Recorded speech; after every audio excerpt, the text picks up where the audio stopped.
चित्तौड़गढ़ के Covid centre में मरीजों को निजी ठेकेदारों के जरिए ज्यादा कीमत पर खाना मुहैया कराने की न्यूज 18 राजस्थान की खबर का असर हुआ है।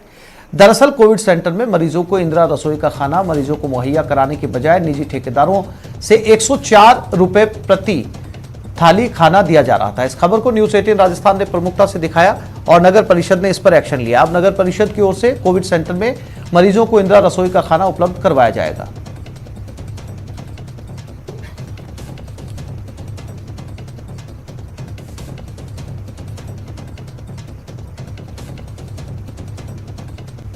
हमें अभी जो है 200 थाली प्रतिदिन का ऑर्डर मिला है और हम पूरी सेवा का कार्य करते हुए इस खाने को पैकिंग करके कोविड रोगियों के लिए पहुंचा रहे हैं। साथ ही हमने जो कोविड-19 के जो गाइडलाइन है उसका पालन कर रहे हैं। सैनिटाइजर, मास्क, ग्लव्स वगैरह पहनकर हम इसको पहुंचा रहे हैं। और दूसरा जो चपाती अगर नरम नहीं रहती तो उसके लिए हमने घी की व्यवस्था अलग से की है हमारे स्तर से, और हम खुद घी लगाकर मात्र 8 रुपये में बहुत ही शुद्ध और स्वादिष्ट खाना कोविड रोगियों के लिए पहुँचाने का कार्य कर रहे हैं।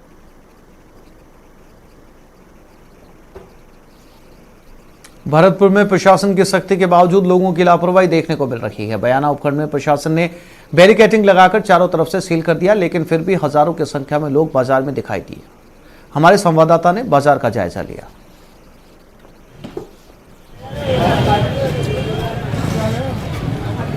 अपनी जिम्मेदारी बखूबी निभा रही है, लेकिन लोग हैं अब भी अपनी लापरवाही से बाज नहीं आ रहे हैं। यह वही बयाना है जहां कोरोना के फर्स्ट फेज में हॉट स्पॉट राजस्थान का हॉट स्पॉट रहा था, रेड जोन रहा था।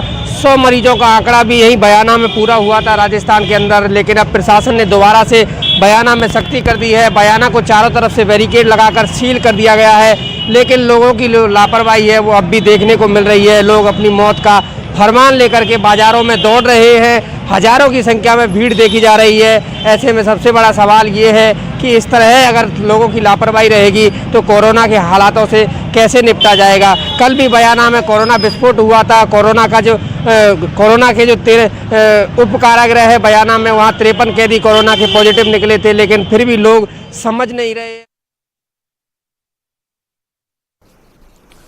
अब बात कोरोना के भय के बीच गेहूं खरीद की। तस्वीर 12 की है, राजफेड की है। टोकन के लिए किसानों की लंबी कतार लगी है। कर गेहूं की फसल की खरीद के लिए टोकन वितरण किया जा रहा है।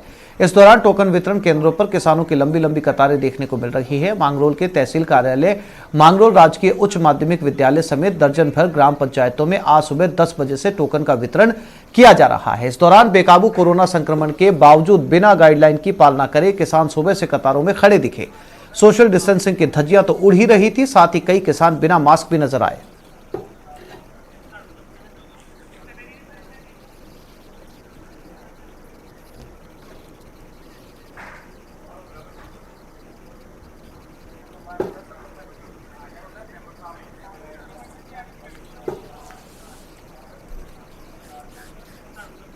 तो कोरोना को हराने का एक ही मंत्र है, जागरूकता, सुरक्षा और अनुशासन। राजसमंद नगर परिषद ने इसको अपनाते हुए महामारी के खिलाफ लड़ाई छेड़ दी है।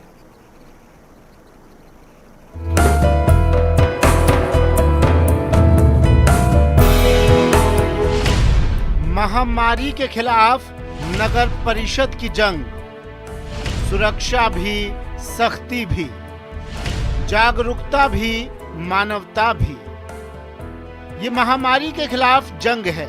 सड़क से लेकर शमशान तक बचाव का इंतजाम है तो लापरवाही पर सख्ती भी है। जी हां, राजसमंद नगर परिषद ने संक्रमण को हर हाल में रोकने का अभियान शुरू कर दिया है, जिसमें नगर परिषद की ओर से शहर के कई इलाकों को सैनिटाइज किया जा रहा है। ऑटो से सावधानी बरतने की अपील की जा रही है। पोस्टर और पंपलेट बांटे जा रहे हैं। शमशान में शवों का अंतिम संस्कार करवाया जा रहा है। इलाके में 12 दुकानदारों के खिलाफ कार्रवाई की गई है, जिसमें 9 दुकानदारों पर जुर्माना, 3 दुकानें सील की गई हैं। नगर परिषद महामारी पर काबू पाने के लिए अपना फर्ज बखूबी निभा रहा है। अब आपकी बारी है। संभल जाइए, घर में रहिए, गाइडलाइन का पालन कीजिए, तभी हारेगा कोरोना।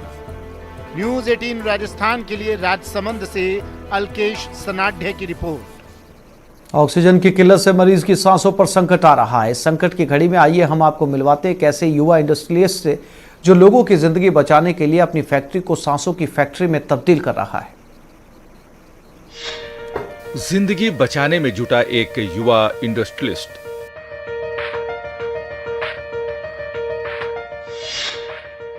फैक्ट्री को ऑक्सीजन प्लांट में बदला। सांसों की फैक्ट्री। ये संकट में जान बचाने की सौगात है। ये जिंदगी की जंग में जीवन संदेश है। जी हां, ये सांसों की फैक्ट्री है। मरीजों की उखड़ती सांसों की डोर थामने वाली फैक्ट्री है। ये कोटा के युवा इंडस्ट्रियलिस्ट राजेश अग्रवाल की फैक्ट्री है। यहाँ कई तरह की इंडस्ट्रियल गैस का उत्पादन हो रहा था, लेकिन संकट काल में ऑक्सीजन की किल्लत से मरीजों की सांसों पर संकट आने लगा तो राजेश अग्रवाल ने दिल्ली से एक्सपर्ट्स की टीम को बुलाया और जिंदगी बचाने के लिए बेहद कम समय में अपनी फैक्ट्री को ऑक्सीजन प्लांट में तब्दील करवा लिया। पहले हम इंडस्ट्रियल गैसेस बनाते थे, ऑक्सीजन, नाइट्रोजन ये बनाते थे और साथ में हमारा मेटल्स का भी काम है, लेकिन हमने फिर उसको इतना ऑक्सीजन को काम को इतना मेन बिजनेस नहीं समझाया था। हमने हमारा मेटल्स का लाइन था उसको ज़्यादा उसको ज़्यादा महत्व दिया था। बट अभी हमने सोचा है कि प्रशासन इतनी मुसीबत में, हम सब लोग इतनी मुसीबत में, देखिए पैसा, पहले ऑक्सीजन को पैसा माना जाता था, पैसे को ऑक्सीजन माना जाता था बेसिकली। जिसके पास पैसा है उसकी ज़िंदगी है, लेकिन आज हम सोचते हैं ऑक्सीजन को तो ऑक्सीजन की ज़रूरत है, ज़िंदगी में ऑक्सीजन सबसे ज़्यादा ज़रूरत है। आज सरकार इतनी मुसीबत में, लोग हमारे इतनी मुसीबत है, तो हमारा भी कुछ फ़र्ज़ बनता है और इसीलिए मेरे सोच में आया कि हमने करना चाहिए। ऑक्सीजन प्लांट लगाने में उन्हें करीब 70 लाख रुपए का खर्चा आया। एक्सपर्ट्स की टीम ने महज 15 से 20 दिनों में प्लांट को तैयार कर दिया। इस प्लांट से हर रोज 150 से ज्यादा ऑक्सीजन सिलेंडरों को भरा जा रहा है। हमारा जो PSAS ऑक्सीजन प्लांट है सर, इसमें क्या है, ये गैस फॉर्म में बनती है और ये इसका जो रॉ मटेरियल है वो एयर है।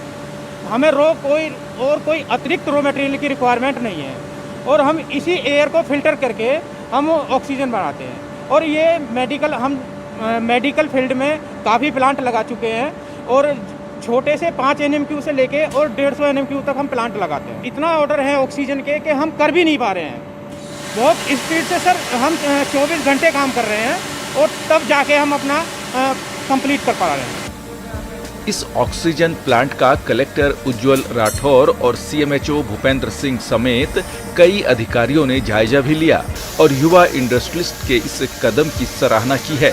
फिलहाल इस प्लांट से जिंदगी बचाने वाला ऑक्सीजन का उत्पादन हो रहा है और उखड़ती सांसों को बचाया जा रहा है।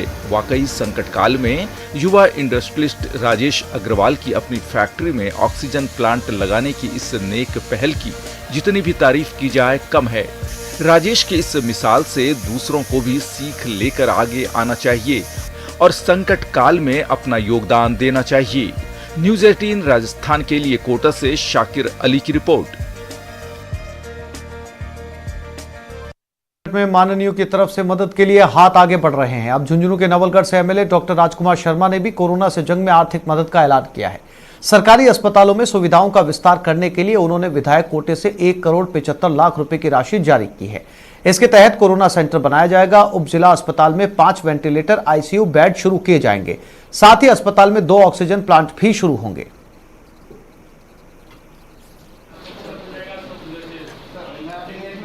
हमारे किसी व्यक्ति की जान नहीं जानी चाहिए, बाकी बचाने वाला राम सा पीर है।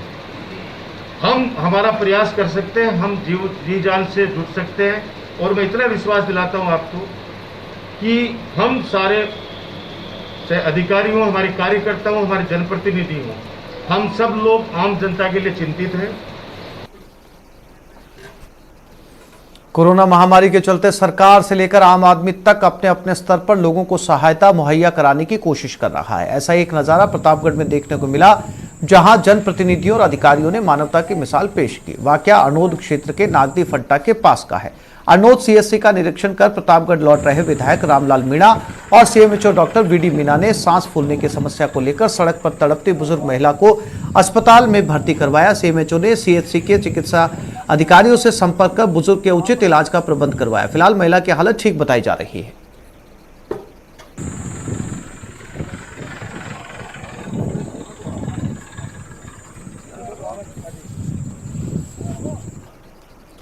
कोरोना की दूसरी लहर में तेजी से बढ़ रहे संक्रमित मरीजों के साथ कोटा में राहत भरी खबर भी है। तेजी से बढ़ते मरीजों की संख्या के साथ ही कोचिंग नगरी में प्लाज्मा डोनेट करने वालों का कारवां बढ़ता जा रहा है। देर शाम को गुमानपुरा थाने के सीआई मनोज सिकरवाल सहित 2 लोगों ने भी एमबीएस के ब्लड बैंक में पहुंचकर प्लाज्मा डोनेट किया। खास बात यह है कि सीआई मनोज सिकरवाल अब तक 40 बार ब्लड डोनेट कर चुके हैं।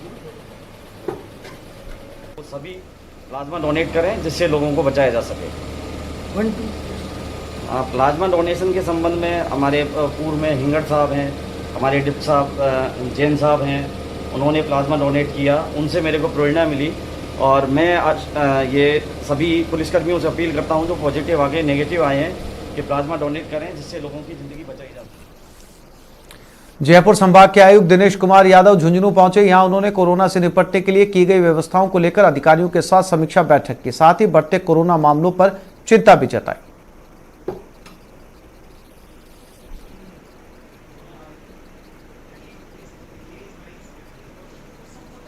कोरोना के चलते झुंझुनू में लगातार केस बढ़ रहे हैं और आज संभागीय आयुक्त दिनेश यादव ने झुंझुनू में एक रिव्यू मीटिंग ली है और अधिकारियों से चर्चा की है। सर बताइए कि जो बैठक की है उसमें झुंझुनू के किस प्रकार के हालात आपके सामने हैं? देखिए, पूरे राजस्थान में और पूरे भारत में जो केसेस की बढ़ोतरी की संख्या है वो बहुत चिंताजनक है सबके लिए। माननीय मुख्यमंत्री जी निरंतर इसके लिए बैठकें ले रहे हैं। कल शाम को भी उन्होंने रात लगभग 10:30-11 बजे तक लगभग सभी जिला कलेक्टर्स की, डिविजनल कमिश्नर्स की, सभी पुलिस ऑफिसर्स की और राज्य स्तर के सभी अधिकारियों की कल बैठक ली थी और उन्होंने बहुत सख्त संदेश कल इस बैठक में दिया था कि हमें बहुत सख्ती के साथ जो रेस्ट्रिक्टिव ऑर्डर्स जारी किए हैं उनकी पालना करानी है ताकि हम लोगों के जीवन को बचा सकें। संसाधन हमारे जो हैं वो सबके सामने हैं।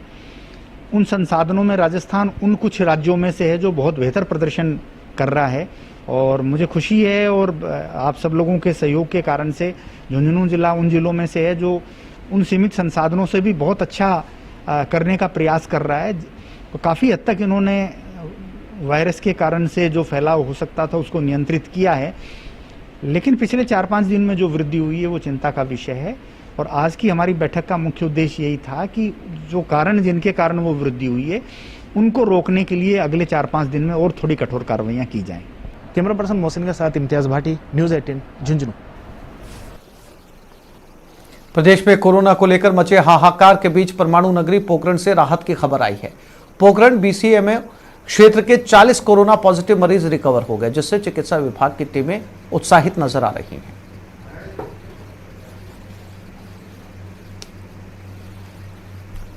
कोरोना से जंग में ब्लड डोनर की भूमिका सबसे अहम है। कोटा के सभी ब्लड बैंक कोरोना काल में युवाओं से रक्तदान की अपील कर रहे हैं, क्योंकि 1 मई से युवाओं के लिए टीकाकरण अभियान शुरू हो जाएगा। ऐसे में 2 महीने क्रिटिकल रहने वाले हैं, क्योंकि टीका लगाने वाला व्यक्ति 60 दिन तक रक्तदान नहीं कर सकता, जिसके कारण कई ब्लड बैंक्स में ब्लड की कमी होने की संभावना है।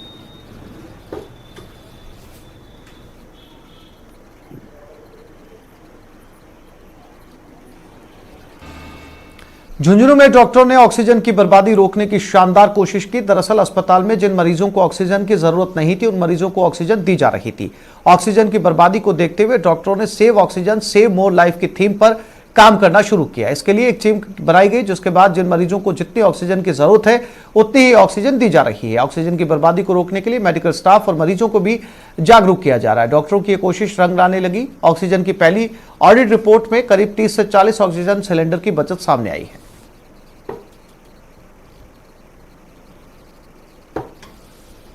आज कोविड-19 की सहरा में पूरे देश में नहीं, पूरे संसार में, वर्ल्ड में ऑक्सीजन की बहुत कमी चल रही है और हर व्यक्ति, हर डॉक्टर, हर अस्पताल इस मुहिम में जुड़ा हुआ है कि कैसे हम इस ऑक्सीजन की रिक्वायरमेंट को कम कर सकें। अगर ऑक्सीजन की रिक्वायरमेंट होती है तो वो बाईपैप या ventilator, that is the decision of the physician कि वो क्या लेते हैं।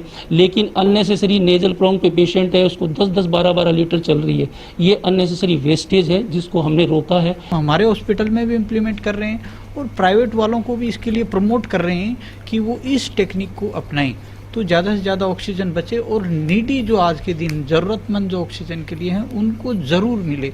हमारी यही कोशिश है। ये स्टाफ को प्रशिक्षण दिया गया है कि जिस पेशेंट को ऑक्सीजन की नीड नहीं हो या पेशेंट वहाँ पे बेड पे नहीं हो तो उसका वाल्व ही बंद कर दिया जाए ऊपर से, ताकि कहीं पे भी कोई भी लीकेज नहीं हो।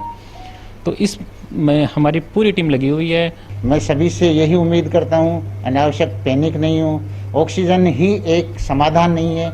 ऑक्सीजन जिसको ज़रूरत है ऑक्सीजन मिले, लेकिन इसके जो ज़रूरतमंदों का हक है वो अनावश्यक इसका वेस्ट करके, अनावश्यक इसको डिमांड करके इसको अव्यवस्था में परिवर्तित नहीं किया जाए। और अब देख लेते हैं टॉप 10 वायरल। एक छिपकली का अनोखे अंदाज में दौड़ने का वीडियो सोशल मीडिया पर लोगों को